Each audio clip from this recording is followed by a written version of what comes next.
Hello everyone, welcome to tonight's episode of the Nocturnal Disney Podcast's Twilight Thoughts. Why Twilight? Because it's not nighttime just yet. My name is Bryce and I have something I want to talk about, so let's just jump into it.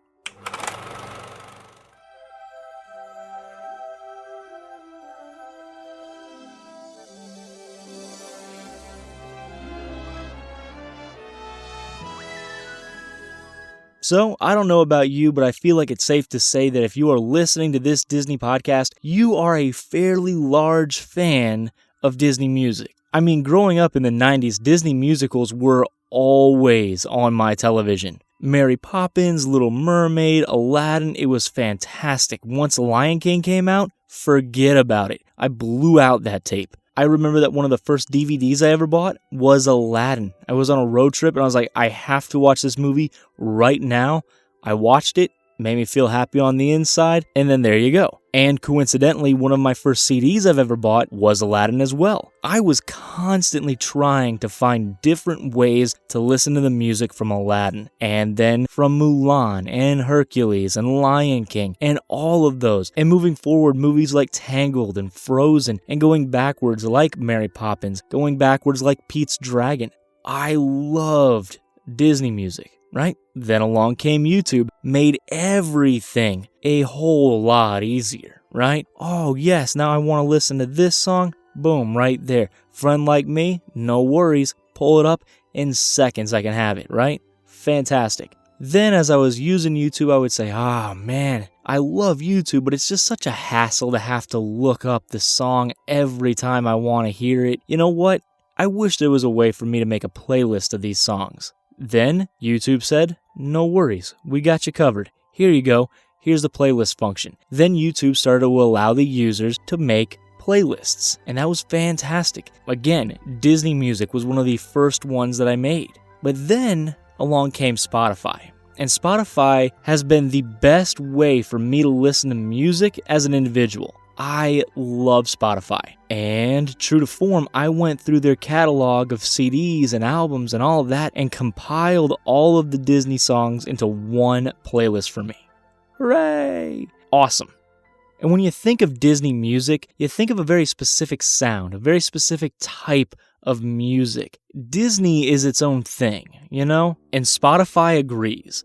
Because if you type in Disney into Spotify, you're going to get a playlist that pops up first. It just says Disney songs. And then right underneath it, you're going to get Disney as a genre. These are the playlists that Spotify put together for Disney, essentially for Disney fans. And when you click on it, you'll get 8 different playlists. The first one is The Lion King, for the Jon Favreau movie. So they've put together all of the music from this new movie into one playlist. And that's very convenient. That's really the thing about all of these playlists, is that they are convenient.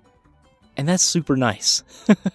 I am a guy who does a lot with his time, but because of that, I have very little spare time. So anything that is a convenience is welcome.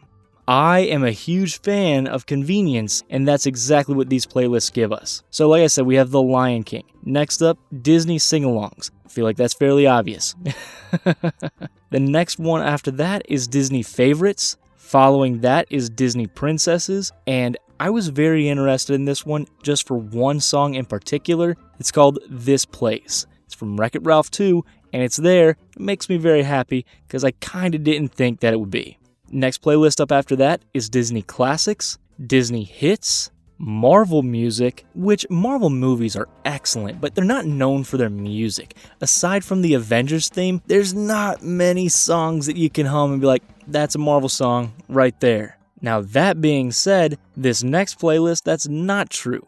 It's the best of Star Wars. Star Wars is arguably the franchise with the best music, bar none. Now, personally, you know my opinion, I think Jurassic Park is a better score, but that's not to take away anything from Star Wars.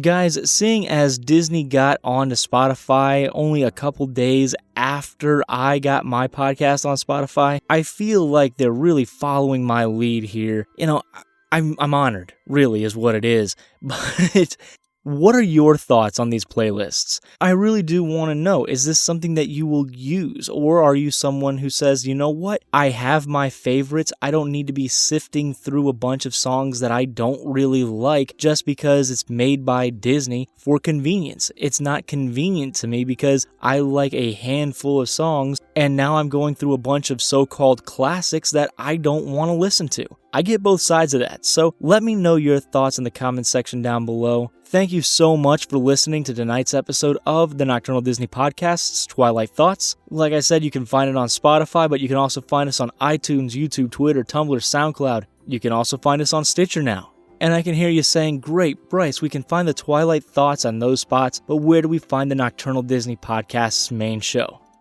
I got great news. It's in the same feed. So you only have to subscribe to one feed to hear me talk to myself and hear me talk to my friend Chris on the main show. Guys, on behalf of our entire crew, thanks for soaring with us.